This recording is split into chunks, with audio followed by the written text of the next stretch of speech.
Movie Pass, a subscription service, the Netflix for the movie theater. It was the greatest thing ever. Movie Pass. Movie Pass. Movie Pass. The popular movie ticket app. Movie Pass. We remember them. Whatever happened to those guys?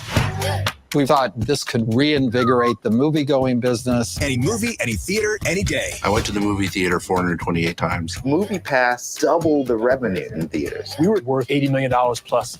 We had a product that no one could stop. Mitch was making a toast, and he said, "Mark my words, everyone's gonna be rich." They just spend. Going to Coachella, partying with Big Boy, John Travolta.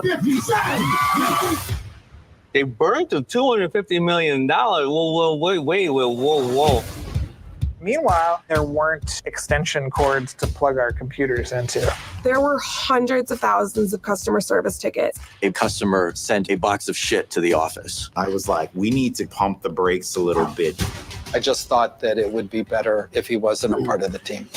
He's like the heart of Movie Pass. The deeper you got in, the more you realize all of this was part of a bigger story.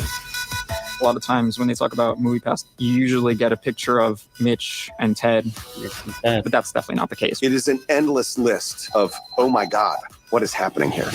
Oh, God. These old stories. This is a company, not a family, and not all roles get to party. Karma's a bitch.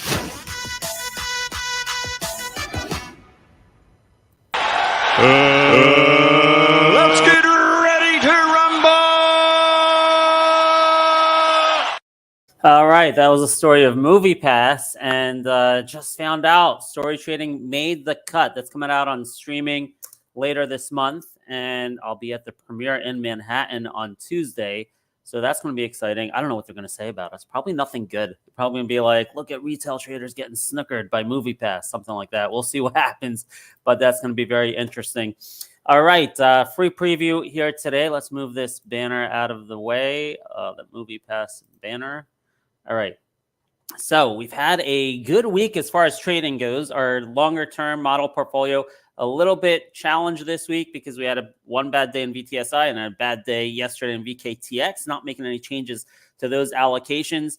In our trading, man, I've given you great stocks this week, and I've been executing on myself with On and Bros and GoodRx and ACTG, so those are going really well.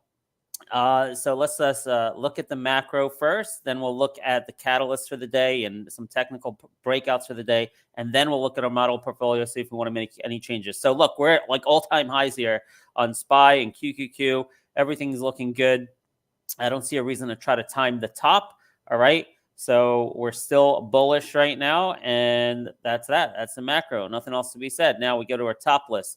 HIMS, it's already in our model portfolio, but I've been pressing on this as far as a short-term trade because, well, it had good earnings. We know about the politics and the drama around the CEO. So, if you don't want to invest in it, I get it.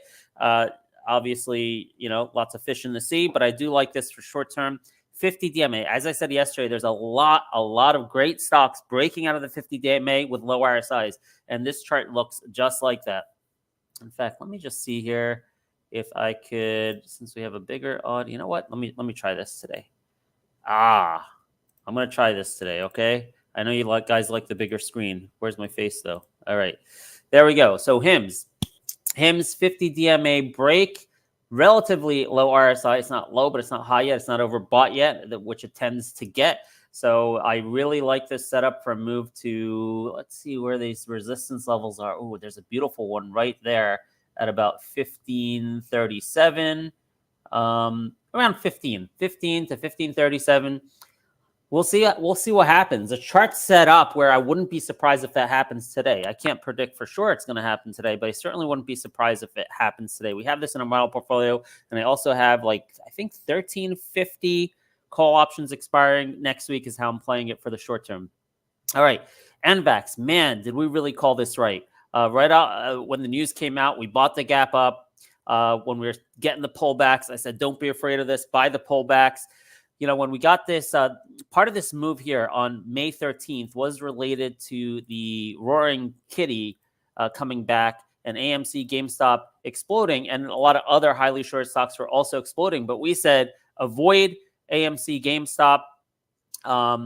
And one of the plays we gave you was instead was NVAX, because I figured it's still going to benefit from this theme of squeezing the shorts, but it's got much better fundamentals. Sorry, so NVAX, they got that 1.2 or 1.3 billion dollar deal with Sanofi, but importantly, they eliminated the going concern, and that's absolutely huge. So let's take a look at this chart. I think I began giving you $15 and $18 targets. It hit that first target 15 and pulled back. So where do I see the 18? Let's go. I think I got to go to the weekly chart. All right. So now you got to go to the weekly chart here to see this. So we broke out of all these levels, and you go back, and what's the next candle resistance? 1855. All right. So I'm looking for a possibility of that move. I'm not saying it's going to happen today, but what I am saying is if this dips, I think you can confidently buy the dips. I put out a tweet when the news first happened that, like, I don't think this thing's going below 10. It can't. You have a $2 billion market cap. They just got $500 million cash, another like $800 million in milestones. So I really like this as a hybrid kind of play of like a meme stock with good fundamentals, or turned around fundamentals, inflected fundamentals, however you want to call it. So HIMS, NVAX, top of my mind. Reddit, we gave you last night. We like this report. Remember last week, we liked the earnings report. Man, I wish I kept my call options. So I played it for a couple days after. Where is it? Where's the earnings report? Here it is. All right. So we like that earnings report. It was a surprise to me, honestly. So I've had this on my radar as a higher quality kind of meme stock. And it did move up with all those meme stocks. But guess what?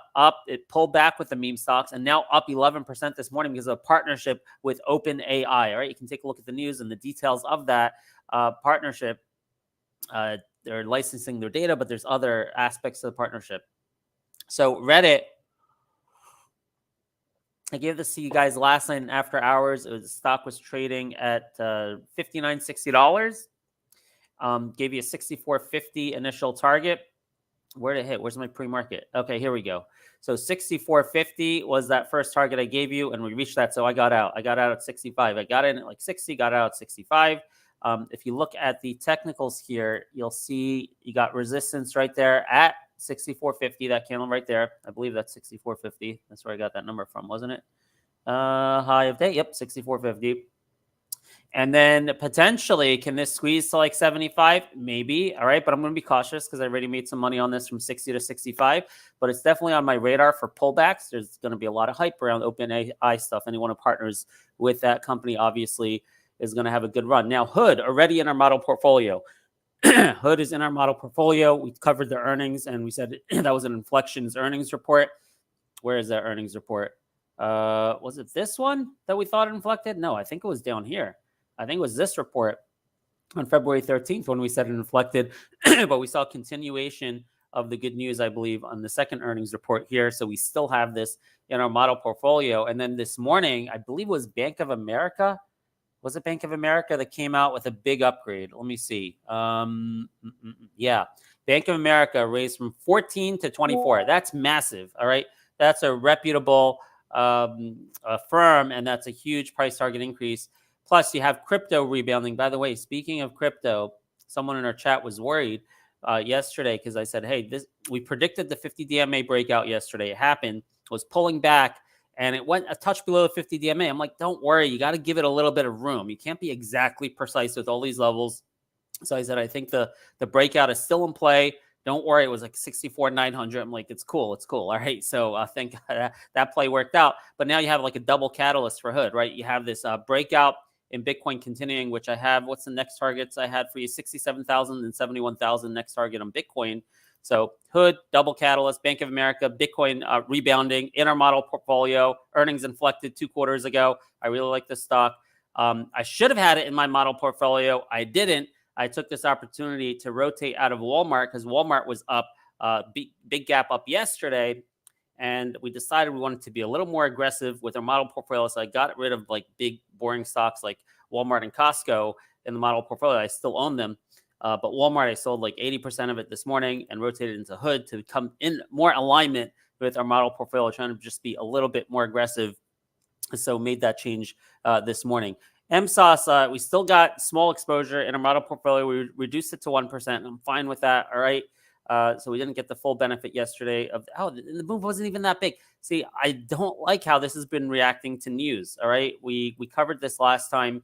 In any case, it looks like they're going to get their scheduling change, but they need that Safe Banking Act passage. And I don't know if that's going to happen. If that happens, then you can get much bigger moves in MSOS. But I did add some call options next week, $9 call options in my trade account, and I do have a small position in my model portfolio. We'll see. It's the most speculative position that we have anywhere up and down this list. Okay, so just a 1% exposure for MSOS. Goose. So look, so far this one hasn't worked out. I only got some call options that didn't add it to the model portfolio. I got some calls for next week, not huge size. So far it's not working out. I've read some reports on it, and I'm not going to add more. All right, I put what I put in, not a huge position. I'm just going to hold it. We'll see if it works out. I think they're $14 expiry for next week. Huge short position, huge beat, but not seeing great sentiment around this name. People doubting that their growth is going to continue. Although they did get a bunch of upgrades, they also had someone reiterating a sell. All right, so Raymond James upgraded by only $1. Wells Fargo upgraded by only $1. Or upgraded by only $1. Who's this? CIBC upgraded by only $1. And there was one here that reiterated a sell. I'm just looking at social media, a lot of people doubting their growth. So I'm not going to double down on this. We'll see. Big, huge short position, some like 20 days or something. So I got small position of my trading account in it, and we'll see if that works out. ACTG, big winner, man. This has been maybe my largest position over the last month. And we called the earnings right on ACTG last week. We said, buy the dip. It's the move below 5 is not going to last. It's going to bounce right back above 5 if you watched our show that morning. And that was a brilliant, obviously, prediction. And now we're trying to break over 547. If you look here, we're approaching 70 on the RSI, but in the last pop, it got overbought. So I anticipate it'll get overbought again. The fundamentals warrant a $7 to $9 price target. And this is one of the safest stocks you can own on the stock market right now, folks. They have like over $4 in cash, no debt. They have an oil business, which is worth a couple dollars on top of that. And then they have other assets. You put it all together, just their assets alone without the new oil business is worth $7. Just their cash and liquid, stock and other companies is worth close to $7. This thing's $5.38. So really, really cheap company with very low downside, great risk reward. What's the risk? Almost nothing. And your reward is this thing gets to $7 to $9. So ACTG, my largest position, both in my trade account and my longer term model portfolio. Although I got to be honest with you, NVAX is right up there in my trade account. I got accumulated a big position here the last couple of days. All right. So I think that's all I want to focus on. I do want to tell you VKTX. I'm not worried about this. Obviously, calls are tough to play on VKTX, and I think I gave up on them a few days ago. I'm like, no more calls on this stupid stock. So I'm just holding shares. I really continue to believe the data came out of, I think it was Roche. But VKTX still best in class, still has the best data. I still expect them to be bought out for $100 to $200 this year. The stock's at $70. Now, let's take a look at our model portfolio and see if we want to make any changes. So I gave you some ideas for trades up there. HIMS, NVAX, ACTG for a further breakout. Did we go? I went over the levels on Reddit. I'll maybe be watching that for a pullback. All right. And Hood is something that can perform well today. I didn't go over the levels with Hood, though, did I? I just told you it's in a model portfolio. Let's take a look at the levels on Hood. So Hood is now 1885. You have that 2055, but before you get to 2055, you got to get over 1947. So these are the upside targets, 1947, 2055. What's yesterday's high of days? Could be a good support. Where is that? Where is it? High of day 19. Was it 1924? Wow, it went to 1924 yesterday? No. Wow, in the morning it did. Okay, so maybe not such a good support. We got to look for a different level in here. Let's see. You got the 50 DMA at 1787. A lot of chop in here. A lot of chop in here, folks. So I don't know. I already had added this. I don't know if I'm going to trade this today. If you get a big pullback, maybe I'll jump in with that big Bank of America upgrade. But for now, I'm happy with my longer term exposure. Okay, now switching to our model portfolio review. There it is. Okay, model portfolio, 25% AI, 25% growth. No changes here. NVIDIA, Google, Amazon, MU, TSM, Microsoft, ARM, and Oracle. All right, the big cap ones. TSM and Oracle I like, and MU, probably my three favorite, to be honest with you. Okay, TSM, MU, and Oracle. Take a look at those charts too. They're beautiful.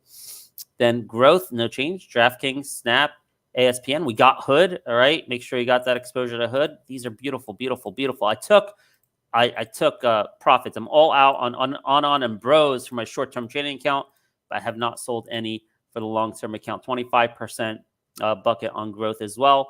And then we reduced recently this bucket, which is Bitcoin, uranium, gold, and energy, from 20% to 15% because we wanted to make a little bit more room for growth. We bumped that up from 20 to 25%. And a change we made yesterday, I've been talking about it for a couple of days. Oh, sorry, these colors are a little bit off. I finally put it in the sheet yesterday. It's been 2 days. I've been saying, get some KWeb. KWeb's breaking out. China's making a comeback. That's good for diversity here. So I reduced the microcap exposure from 14% to 10%. We're keeping 1% MSOS to give us room to go 4% KWeb.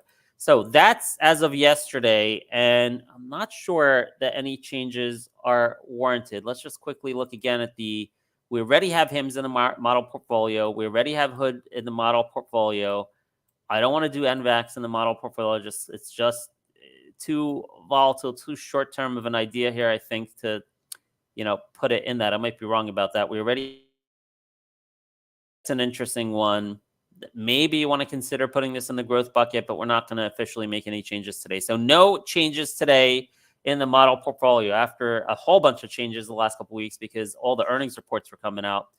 VLCN Magus says, all right, I have some time. We'll look at VLCN in just a second here.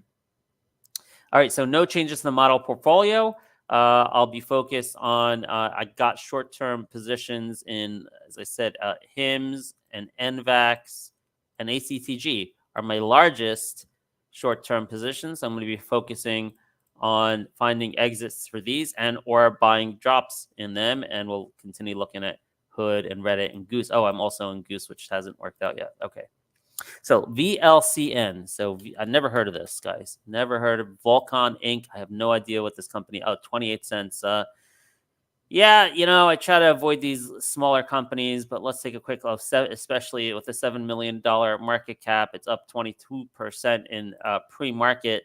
I guess there's some news out there. Let's go to this 2 days ago, 20 hours ago, or it might just be there's a lot of pumping going on right now. I'm not saying this is what's happening here, but there was FFIE, which was being pumped yesterday. Garbage company. It's going to go back to zero again. It's up another 6 after 134% move yesterday, up another 65% today on this EV company that just, losing money hand over fist, and they're going to keep diluting. So I avoid things like this. All right. Maybe once in a while I'll play, but, I'd rather do this on companies with solid fundamentals. So not going to be trading small companies or even recommending them unless they have good fundamentals like ACTG does. Okay. All right. I think that's it. So if you want to join us every single morning, I have this show every single morning at 9 a.m. Just hop on over to storytrading.com/app. It's a free install. Plus you get a free week on top of that. We'll see you there. There's also a chat room. You can communicate with other people, and I'll chime in from time to time if there's a big change. Or if I see a big opportunity during the day. Thanks, everyone. Otherwise, have a great weekend. We'll see you. Oh, and Monday, we have a special show Monday. We have a special show with Chris Tuttle from SPACVest and IPO Candy. We interview him once in a while.